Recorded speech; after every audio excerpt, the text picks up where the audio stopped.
The movie begins with a young girl named Raya, who starts telling the story of the land where she lives. Long ago, this land was a beautiful paradise where dragons and humans lived together in peace. They helped one another, shared meals, played together, and even their children grew up as friends. But one day, everything changed. Evil spirits suddenly appeared and began attacking the land. Whatever they touched instantly turned into stone. The spirits continued destroying everything in their path. Even the green forests and plants were turned into lifeless stone. During this terrible time, a young dragon named Sisu stood against the evil spirits. She was not alone, her brothers were with her. While all the other humans and dragons had been turned to stone, they were the only ones left. Together, they came up with a plan. They decided to pour all of their powers into a magical gemstone filled with love, peace, and hope. They believed this gem would destroy the evil spirits and break their curse. The dragons combined all their strength into the gem and used it against the curse. The humans who had been turned to stone finally returned to normal. Sadly, the same miracle did not happen for the dragons. They remained trapped in stone forever. Afterward, many people became interested in the magical gem. They believed it still held great power and hoped it could someday restore the dragons as well. As greed spread, the peaceful land was divided into 5 separate kingdoms. The people who once lived together began fighting over the gem. The once beautiful land slowly lost its beauty. Rivers dried up, the lush surroundings disappeared, and many places turned into barren deserts. Raya sadly finished telling this part of the story. Except for Sisu, no dragons were believed to be left in the land. Back then, Raya herself was just a little girl. She loved adventures and always traveled with her adorable pet, Tuk Tuk. One day, after making her way through a path filled with dangerous traps, she finally reached the place where the magical dragon gem was kept. There, she found a man standing guard over the gem. That man was none other than Raya's father, the Chief of Heart. He was respected by everyone, and as his daughter, Raya was loved by the entire kingdom. Her father challenged her to a friendly fight. He told her that no one had ever managed to reach the dragon gem, and if she succeeded, he would know she was strong enough to protect it one day. Raya accepted the challenge. She did her best while her father blocked every move. Although she couldn't defeat him, she managed to reach the circle surrounding the dragon gem. Her father smiled proudly. He praised Raya's determination and told her he had always believed she would grow up to protect the dragon gem alongside him. He then explained that their land had once been united, but because everyone fought over the dragon gem, the kingdoms had become divided. His dream was to bring everyone back together and restore peace. To make that dream come true, he had invited the leaders of the other kingdoms to a grand feast, hoping they would set aside their differences and reunite the land. Soon, the feast began as guests from every kingdom arrived to share a meal together. The grand feast began, and delicious food was served to everyone. Chiefs and people from all the kingdoms gathered together. Among them was the daughter of another chief, who was about Raya's age. The two girls quickly became friends and started talking while looking at a map of the land. During their conversation, Raya learned that Sisu was a female dragon who had been sleeping beneath a waterfall for many years. After the other dragons were turned to stone, she disappeared from the world. The two girls even made a plan to find Sisu together and bring her back, believing she could help unite the land once again. Before leaving, the other chief's daughter gave Raya a beautiful necklace as a gift. Raya trusted her completely because she believed she had found a true friend. Although Raya's father had warned her to be careful, she revealed the location of the dragon gem. The two girls secretly went there together. However, as soon as they reached the chamber, the girl betrayed Raya. She pushed her aside because her real goal had always been to steal the dragon gem. She admitted that her tribe also wanted the gem. Then she fired a glowing signal into the sky to call the warriors from her kingdom. Within moments, people from the other kingdoms rushed to the chamber. A fierce fight broke out as everyone tried to claim the dragon gem. During the struggle, the gem slipped from their hands and shattered into 5 separate pieces. When Raya's father arrived, he was heartbroken to see what had happened. The broken gem allowed the evil spirits to return once again. They immediately began attacking everyone nearby. Thinking quickly, Raya's father threw one of the gem pieces toward the spirits, forcing them to retreat for a moment. He continued protecting Raya and everyone around him while the chiefs from the other kingdoms grabbed the remaining gem pieces and escaped with them. None of them cared that they had been invited in peace. Instead of accepting friendship, they chose to fight and take the gem for themselves. While protecting everyone from the evil spirits, Raya's father was badly injured. He tried to escape with Raya, but he was too weak to keep running. Knowing there was no other choice, he handed the remaining gem piece to Raya and told her that he trusted her to protect it and save their kingdom. With his final act, he pushed Raya into the river so she could escape.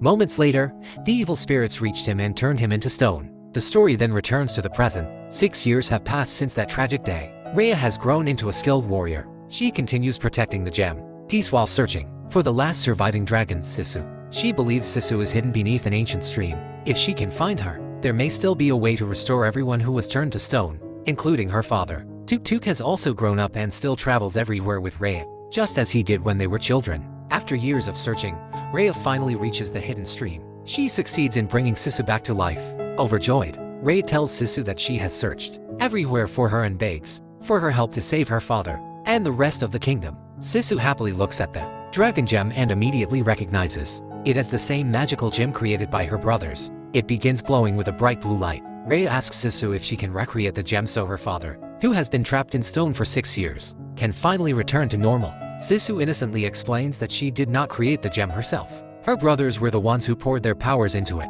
while she only fought the evil spirits. However, she says there is still hope. If all the scattered pieces of the dragon gem are brought back together, she believes she can restore everyone who was turned to stone. Sisu also reveals that each piece of the dragon gem carries a special hidden power. Whenever she touches one, its power becomes part of her. Determined to complete the gem, Raya, Sisu, and Tuk Tuk begin their journey to collect the remaining pieces. Their first destination is the kingdom located at the edge of the land. The place is filled with dangerous traps, but Raya skillfully makes her way through them and successfully retrieves one of the gem pieces. As soon as Sisu touches it, she gains a new ability. She can now transform into any form she wants. Excited by her new power, Sisu changes into a young woman with long purple hair. Meanwhile, news of Sisu's return spreads across the kingdoms. The girl who betrayed Raya years ago arrives with her soldiers and launches another attack. Raya and Sisu manage to escape before they are captured. While fleeing, they meet a young boy living alone on a small boat. He warmly invites them aboard. Raya refuses at first because she no longer trusts anyone after being betrayed. Since the boat is moving too slowly, Sisu dives into the water in her dragon form and pushes it forward, making the journey much faster. The boy tells them that the evil spirits turned his family into stone, leaving him completely alone. Feeling sympathy for him, Raya and Sisu allow him to join their journey, and the three become good friends. Together they travel to the next kingdom in search of another piece of the dragon gem.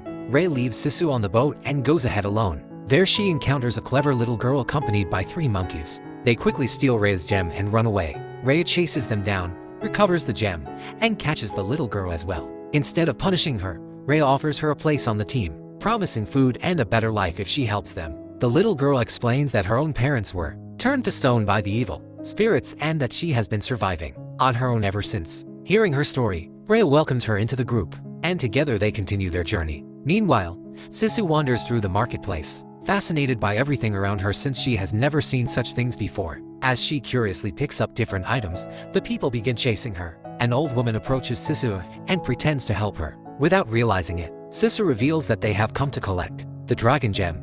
The old woman immediately captures her. It is then revealed that the old woman possesses another piece of the dragon gem. She demands that Sisu hand over the gem pieces. She defeats the old woman and takes the gem piece from her. The group then travels to another kingdom to retrieve. They are confronted by the kingdom's strongest warrior, who captures them. At the same time, Namari, the girl who betrayed Raya as a child, appears once again with her soldiers and launches another attack. This time, Raya fights back without hesitation. When Sisu sees Raya in danger, she transforms back into her dragon form and uses her powers to protect her. Everyone is shocked to discover that Sisu, the last surviving dragon, is truly alive. After witnessing Sisu's kindness and realizing she means no harm, the warrior decides to trust her. He willingly hands over the 4th piece of the dragon gem, believing she can restore peace to the land. With another gem piece restored, Sisu gains a new power, the ability to create rain. Now only one final piece remains. It is kept in Fang, the kingdom ruled by Namari, the same girl who betrayed Raya years ago. Sisu suggests that instead of fighting, they should try to make peace, since they already have the other 4 pieces. She believes Namari might agree to return the last one if they simply trust her. Raya immediately rejects the idea. She refuses to trust Namari after everything that happened in the past. Sisu gently reminds Raya that there are still good people in the world and that trust is the only way to heal their broken land. To help Raya understand, Sisu takes her to the place where the dragons were turned to stone. She shows Raya the stone statues of her brothers and explains that before they sacrificed themselves, they trusted her with the dragon gem. Because of that trust, she was able to defeat the evil spirits. Sisu then reminds Raya that her own father placed the same trust in her before he turned to stone. Deeply moved by Sisu's words, Raya finally agrees to give peace a chance. She sends the little girl with the necklace Namari had given her years ago, along with a message asking to meet and become friends once again. After reading the message, Namari agrees to meet Raya. She arrives carrying the final piece of the dragon gem, but she is still unsure whether she should hand it over. She places the gem piece on a stone while keeping her crossbow ready. She fears that the meeting could be a trap and remains on guard. Sisu approaches Namari peacefully, hoping to calm her down and earn her trust. But in a moment of panic, Namari accidentally fires her crossbow. The arrow strikes Sisu, causing her to fall into the river. Realizing what she has done, Namari is horrified. Since Sisu was the water dragon, the rivers immediately begin drying up. With the water disappearing, the evil spirits return and spread across the land once again. Overcome with fear, Namari runs away. Raya is devastated by Sisu's death. Filled with anger, she chases after Namari and challenges her to a sword fight. As the two battle inside the palace, Tuk Tuk, the young boy, the little girl, and the warrior struggle to protect everyone using the dragon gem pieces. Just as Raya is about to defeat Namari, she looks outside and sees the entire kingdom being destroyed by the evil spirits. She rushes out to save as many people as possible. At that moment, Namari watches her own mother being turned into stone. She finally realizes that the real enemy was never the other kingdoms. It was the evil spirits all along. Regretting everything that had happened, Namari joins Raya and begins helping people with the remaining gem piece. Watching the destruction, Raya remembers the story of how the dragons defeated the evil spirits by placing their trust in one another. She realizes that the only way to save everyone is to do the same. Raya asks each of her friends to hand their dragon gem pieces to Namari. At first, they refuse because they still do not trust her. Raya insists that they must have faith. To prove it, she gives her own gem piece to Namari first. Moments later, Raya is touched by the evil spirits and turns into stone. Seeing Raya sacrifice herself, her friends finally understand what she meant. One by one, they place their trust in Namari and hand over all the remaining pieces of the dragon gem. Namari joins the 5 pieces together, but before anything happens, the evil spirits reach her as well and turn her into stone. The completed dragon gem suddenly begins glowing with a brilliant light. A powerful wave of energy bursts from the gem and destroys the evil spirits once and for all. Rain begins to fall across the land. The curse is finally broken, and everyone who had been turned to stone returns to normal. The dragons also come back to life, and the rivers are filled with water once again. Humans and dragons are joyfully reunited, while families embrace their loved ones after being separated for years. Raya is finally reunited with her father, who is overjoyed to see her again and proud of everything she has accomplished. Sisu returns as well and happily introduces the chiefs from the other kingdoms, who have come together in peace. Just as the dragon gem was restored, the 5 kingdoms are united once again. Raya and Sisu smile as harmony returns to the land, proving that trust, love, and unity are powerful enough to overcome even the greatest darkness.